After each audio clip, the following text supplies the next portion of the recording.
जगह पर आकर के इस मृत शरीर के पास आंसू बहा रही है। आखिर तुम सब कौन हो? हम सब साफ के गए हैं और हम सारे मिल गए भूख बीमारी तड़प रहे थे। इसीलिए स्वामी जी बोले कि मैं जंगल से तुम लोग के लिए चारा लाऊंगी। पता नहीं कौन दोस्त मेरे स्वामी जी को मार डाला। क्या? हाँ, तुम 700 मिल गई हो? हाँ, और 700 मिल गई का यह अकेला मिर्जा तुम्हारा पति है? हाँ, हाँ, इसके कारण तुम लौटे आया थे? हाँ, हाँ,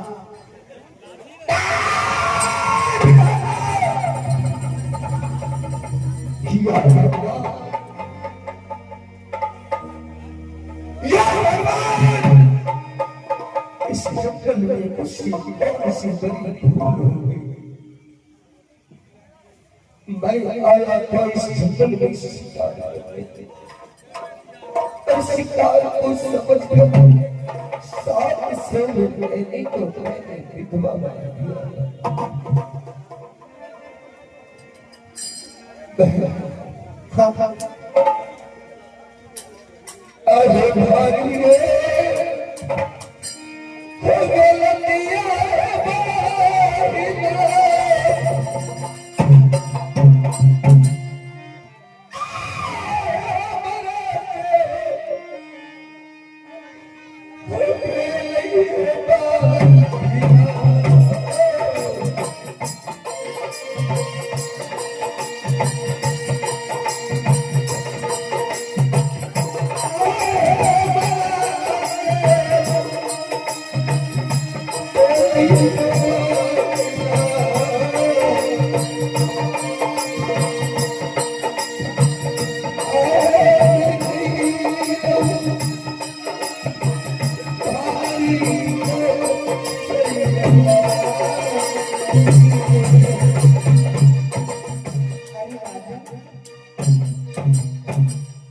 ऐसे क्यों रो रहे हैं? आखिर बात क्या है? हाँ, जिस तरह से तुम इस जंगल में अपने पति के लिए आंसू बहा रही है, हाँ, उसी तरह से आज मैं अपने भूल के कारण पश्चाताप कर रहा हूँ। हाँ, हाँ, ये तुम्हारे पति को कोई दूसरा नहीं, बल्कि मेरे हाथों से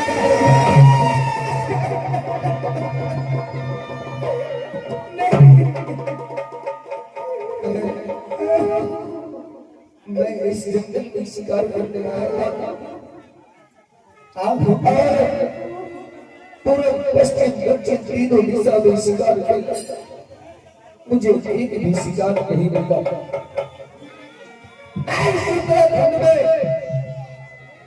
जब शिकार खेल रहा था तो यह तुम्हारा पति मेरे शिकार के रास्ते में आया और मैंने इसे शिकार समझकर इसकी हत्या कर दिया।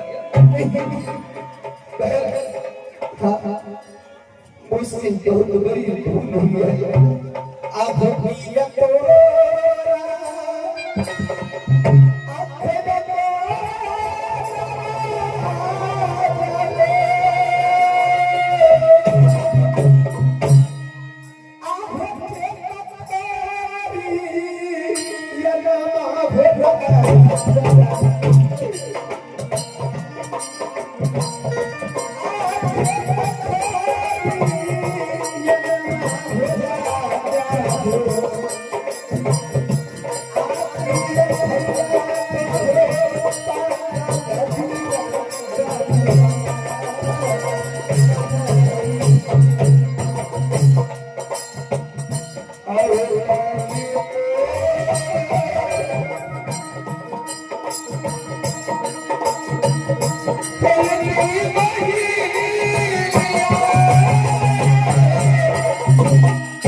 तुमने एक नहीं दो नहीं तुमने 700 मिर्गनी को मांग उतारे हैं और जिस तरह तुमने मेरी स्वामी जी को मार डाला उसी तरह मेरी स्वामी जी को तुमने जीवित करके दो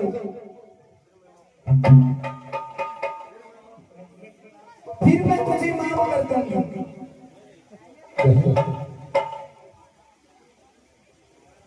जो धर्म शक्ति इसी एक बार निकल जाती है अगर दोबारा आती है इस संसार की विधाता ने जो एक बार अपनी कलम से बात को लिख देता है वो कभी बदलता नहीं है। तुम्हारे पति के शरीर से जो प्यार निकला है तो मैं दोबारा वापस से कर सकता हूं। तो ठीक है मैं जिस तरह 700 मिर्गनी भटकूंगी उसी तरह तुम द्वारे द्वारे भटकोगे भिक्षा मांगने में तुझे भीख नहीं मिलेगा मैं तुझे शराब देती हूँ। तो मुझे शराब दो ही नहीं हाँ भाई मुझे शराब मत दो मुझे शराब मत दो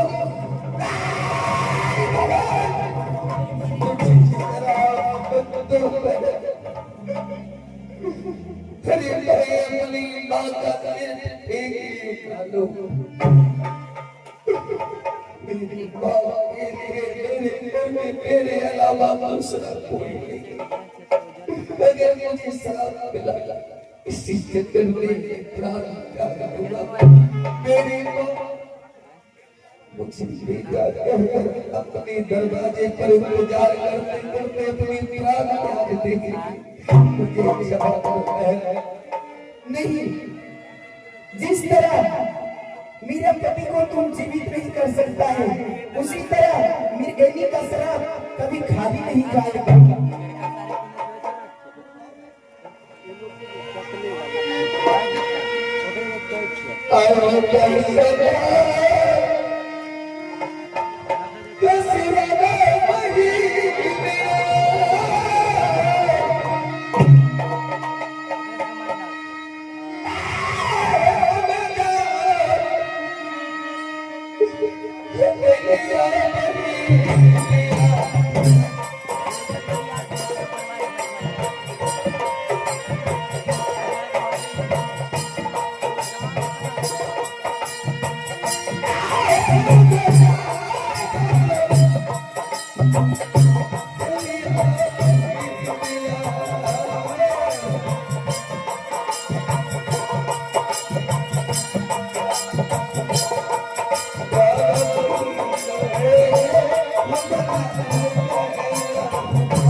मैं झूठा लटका रहने वाला राजकुमार राजा को पूछूंगा,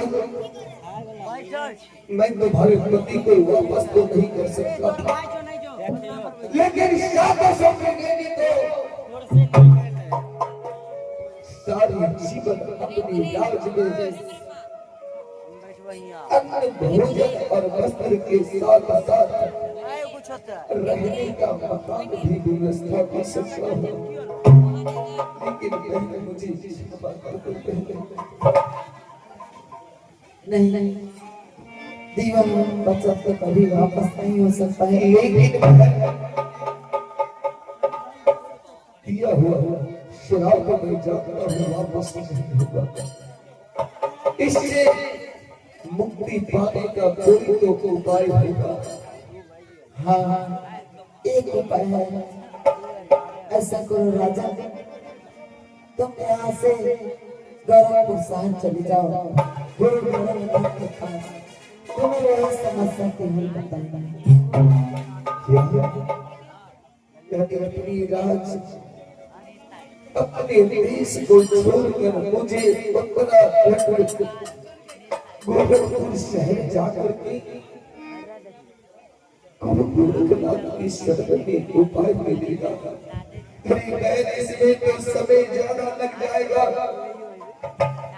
मेरी माँ मेरे इंतजार में बेटा बेटा कहकर अपने दरवाजे पर प्राण त्याग देगी। कोई दूसरा नहीं बताओ। नहीं राजा, इसका सिवा कोई उपाय नहीं है। तो ठीक है, मैंने पाप किया है, जीवन में प्रथम बार अपनी माँ की वचन को तोड़ा है, शायद इसी की सजा मुझे दिलाई। क्या उस विधाता ने कहा कि जिस माँ ने अपने गर्भ में अपनी संतान को रख करके जन्म देती है, अगर वही संतान माँ की बात को काटना शुरू करता है तो उसे सजा लगता है। मैंने माँ की वचन को तोड़ा है तो मुझे सजा मिली है। तुम ले जा अपनी पति की लाश को, इसकी अंतिम संस्कार कर देना। मैं चलता हूँ अपने गुरु गोरखनाथ की शरण में, इस रात से मुक्ति पाने का उपाय जानूंगा। ठीक है बाबा, शायद यही मेरी प्रायश्चित होगी। मेरी बाबा मुझे छोड़ने का यही आखिरी सजा होगी।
बाबू तो कहियान पर कर में लाए के कोने छ तुम्हारे कहने पर मैंने अपनी माँ की वचन को तोड़ दिया। आज वही कारण मुझे सजा मिला, जिसकी मैंने शिकार किया वह 700 मिल गई। देवी का एक मिर्गा अकेला 700 का पति था जिसे मैंने विधवा कर दिया है। लेकिन उस शिकार को मारने के बाद 700 मिर्गे को मुझे श्राप दिया है कि जिस तरह से वह अपने पति के बिना इस जंगल में डर भटकेगी, उसी तरह से मुझे जीवन भर अपने परिवार के बगैर अकेला एक भिखारी बनकर गुजरना होगा।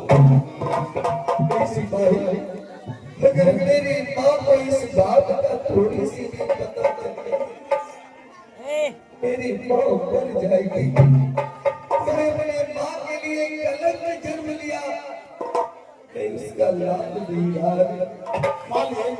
चलाना अपना घर चलवे साथ पनेर चलवे नहीं सिपाही, गिरी डूबे वाला मुझे श्राप मिला है।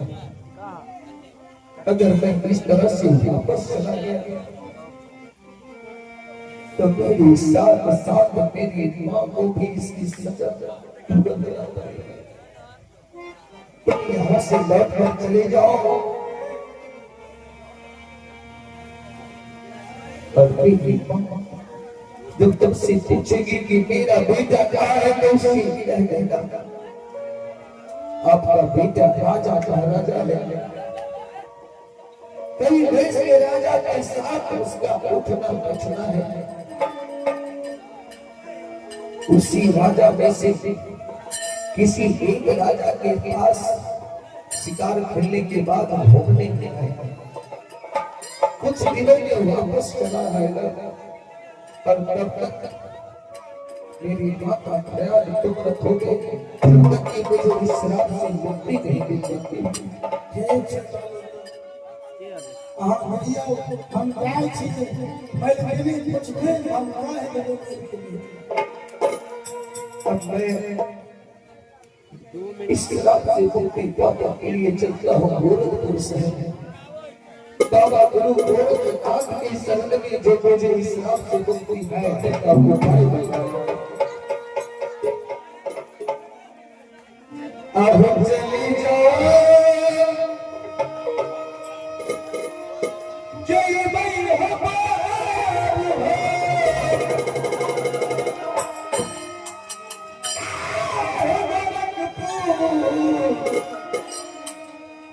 सहरिया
मायावती आपको मजा आ रहा होगा। मैंने तुझसे कहा था मायावती कि तुम शादी का अभिमान न करे, मेरी कहना मान ले, नहीं तो तुझे पछताना पड़ेगा। मायावती अब तुझे मजा आ रहा होगा। अब भागा भागा बेटी चंद हमारे कुटिया के पास आएगा, जिसको पाने के लिए मैं उसके राज दरबार में गया था, लेकिन उसकी हठी मां मायावती राज दरबार से मुझे अपमान करके हमें निकाल दिया। और उसका पुत्र स्वयं हमारे कुटिया उत्तर प्रदेश के बनारस में आएगा। अब तो पता आ जाएगा, जब तक मैं अपने गुरु का ध्यान कर लेता हूँ। अरे कौन है रे बच्चा?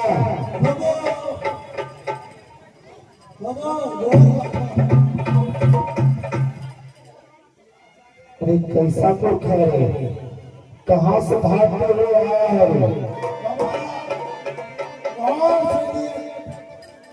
घर से ये कन्यांजन में रोज भरा है, रोज काई काई काई काई खूब हमरा पर हमारे छे। अरे क्या है? कलिए जाय छिए, हमहु बाबा जी आए गेल। अरे क्या है? ई कलिए की देखै छिए बाबा जी सब एगो कना कम्मै रखै छै, हमहु एगो कम्मै भेल। अरे बेटा इसको बोल हटा, तू घर से लड़ झगड़ के आया है, वापस चले जाओ। अरे घर में तो छोटे मोटे लड़ाई झगड़ा होता ही है। नहीं नहीं, अब हमें घर पर नहीं जेबे, अब हम बाबा जी आए थे। अच्छा तू चेला बनेगा? कौन चले लगने वाला? अरे नहीं, सिर्फ धान वाला कि गेहूं वाला?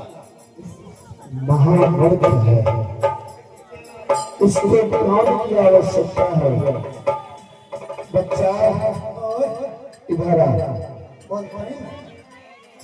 देखो शिष्य बनना बहुत कठिन है। सब सही है, बहुत सही है, जे लगता है बहुत छोड़कर खाया हुआ है अपने परिवार से। ओ बाबा को रोज दिन का हमारे छो गांव समाज के लोग अरे गाय हमरा घर में लड़ा है छे, अब कहीं दो घर भैंस गेली बुझलो ना, रोज काय हो छो हमरा तो मारे पे रहे है। एक बार हम घर छोड़ के चले गए, कमला चोरी वाला तो हमारे है। अरे पहले तो बोलना सीखो, बड़ों के साथ किस तरह से बातें किया जाता है बोलना सीखो, सब सीखना पड़ेगा। हाँ बच्चा सब सीख जाएगा। ठीक है इधर आओ। देखो अगर तुम्हें शिष्य बनना है ना, तुम्हें घर परिवार को त्याग करना पड़ेगा।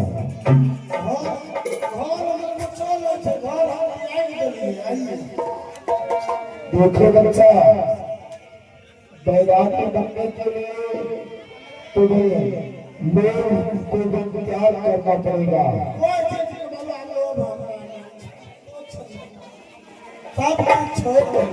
बच्चा अगर तुम मेरा शिष्य बनना चाहते हो तो जीवन में कभी झूठ नहीं बोलोगे।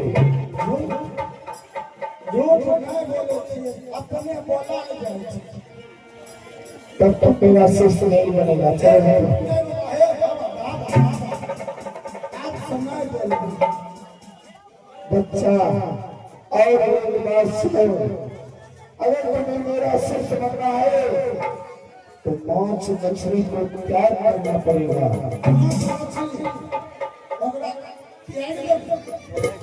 हाँ अरे बाबा माछ मछली पिया नहीं है हो माछ मछली पिया देबै झोर पर पीबै तुम चला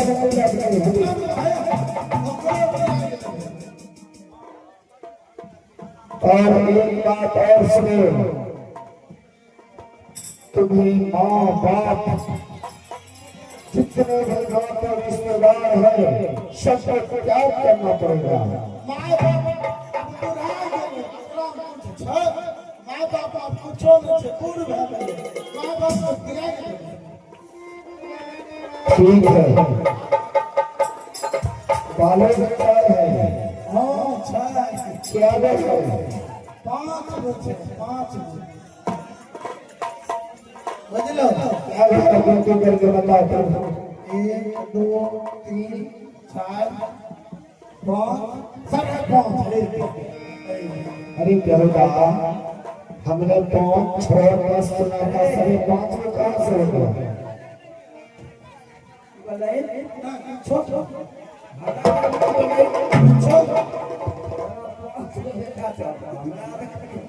हमारे तुम्हारे इसी तरफ जागो तोरा साढ़े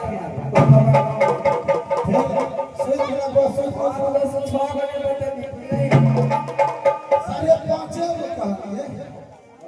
साढ़े 5 को बेटा 2 गो 4 गो 5 गो है सारे कहाँ से रे बड़का बेटा दूर पर में ठकरा दे कोन कहबे 5 गो हो तो आधा गो कहाँ से आधा गो मतलब की भेल ओकर आधा उम्र बीत गेलै बड़का बेटा हां बड़का बेटा की करे छे बड़का बेटा हां वो अर्गन बदलै छै बड़का बेटा कर छे हां आ मास्टरियो लोग नौकरी धरले छै आ महिला की करे छे बड़का बेटा घोषणा छे खूब लागे से फसाई दे दुलार बाप रे जते बच्चा निकला जते दुलार के लिए जते हम चुम्मा लेली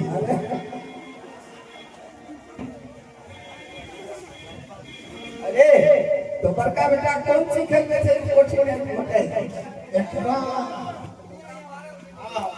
एकरा जानै छौ की करै छी हमरा के पता तो की करे छे रोज दिन ले जाय छी चौक पर कथी ले तारा चौक पर कथी ले ओइ जा हाथी से भुकवाई दै छी आती ना महिला जब हमारे साथ रहेगा, मेरा शिष्य बन जाएगा, तो कभी अपनी पत्नी के पास नहीं जाओगे, कभी नहीं जेबै कभी नहीं। अरे बाबा कहियो नहीं जेबै बहुत दिया देबै माघ में ठंडा लगतै तो रहल तुम हमसे मजाक करता है। अभी मैं तुझे श्राप दे करके भस्म कर दूंगा।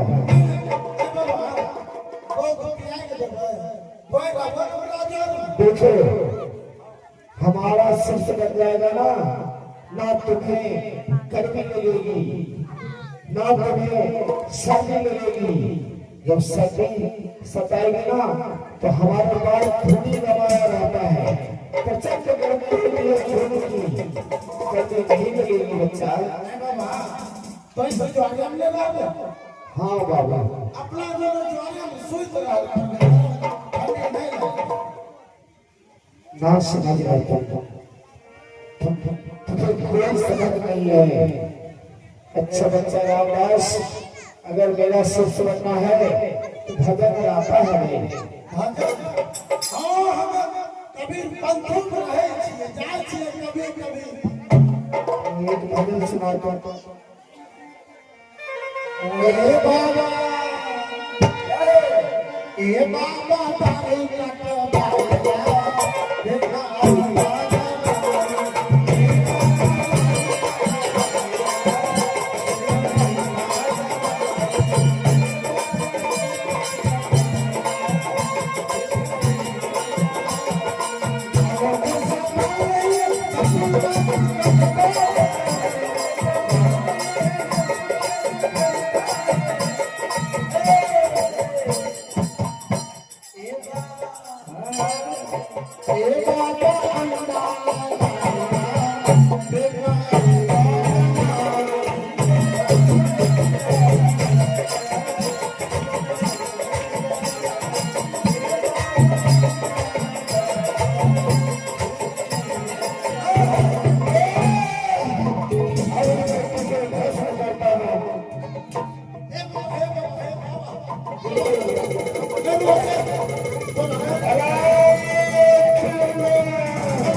यही मैं तुझे भजन गाने के लिए कहा था।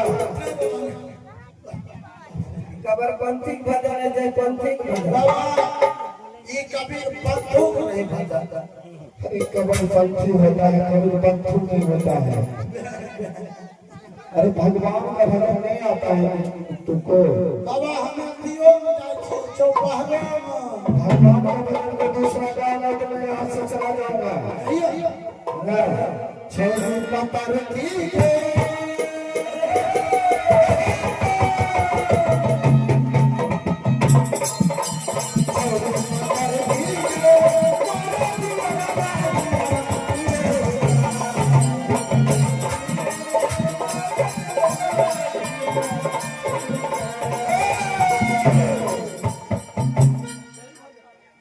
यही भजन है रे। आई मारा हमें चौपहरा में ये भजन साथी भोग लगबै छी। वो ठीक ने भजन भजन करे छै एगो बजबे निर्लग्न कहते हैं उसे।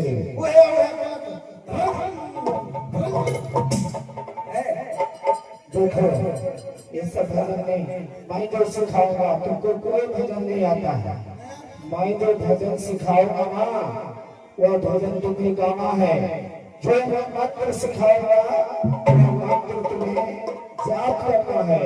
बाबा एक दोहा कहियो।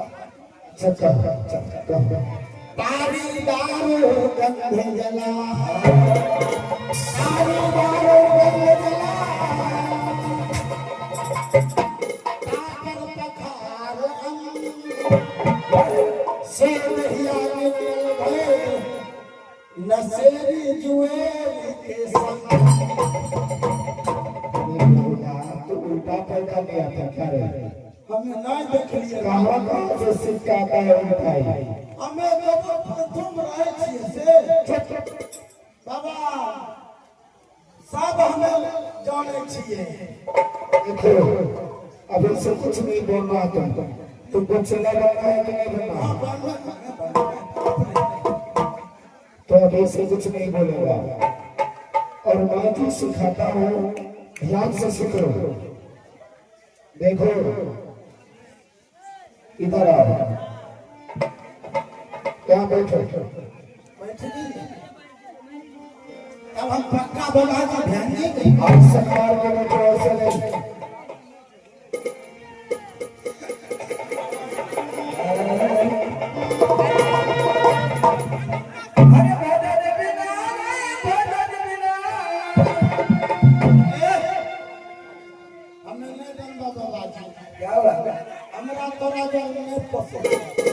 अरे क्यों नहीं बनेगा?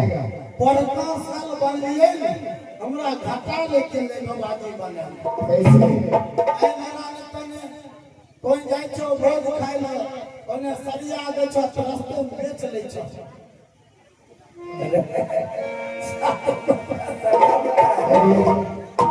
आई महाराज बोल गेलिए छो पहरा बुझलो विदाई के तो धोती दे सरिया दे से रोई के बाबाजी। बाबाजी पार्टी नहीं चलाता। हां बाबाजी पार्टी चलबे छै। अरे तोरबा हमें नहीं लाबो तो लागे हमरा पोसे तो अरे हमें जाय ये सुनो अरे बन जाओ नहीं नहीं जा हरे राम के भजन बिना गुरु का ध्यान में लेता हूँ उसके बाद उसके बाद फिर मैं गोपी चंद के पीछे लगूंगा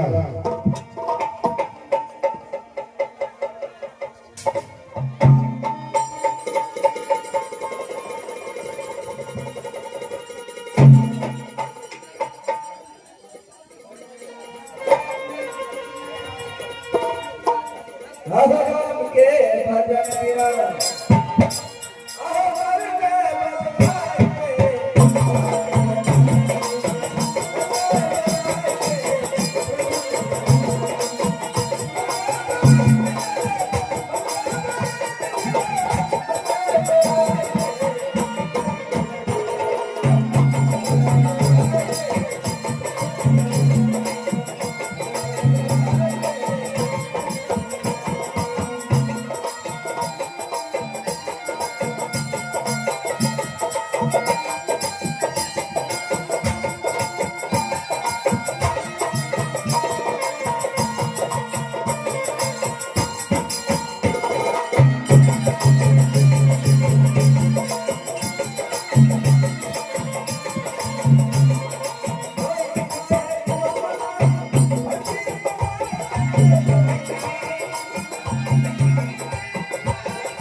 तो आज मुझे तपस्या भंग कर दिया।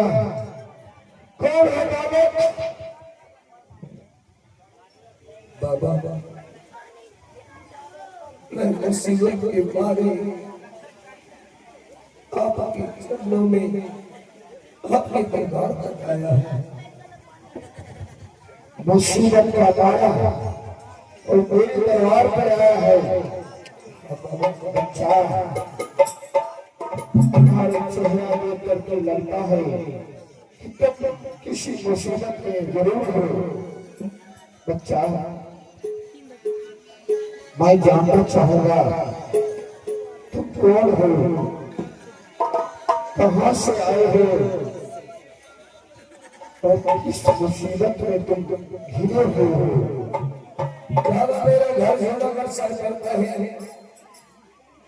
पिताजी का नाम राजा तिलक चंद, माँ का नाम रानी मैनावती, बहन का नाम रानी पीतावती और मेरा नाम राजा गोपीचंद है।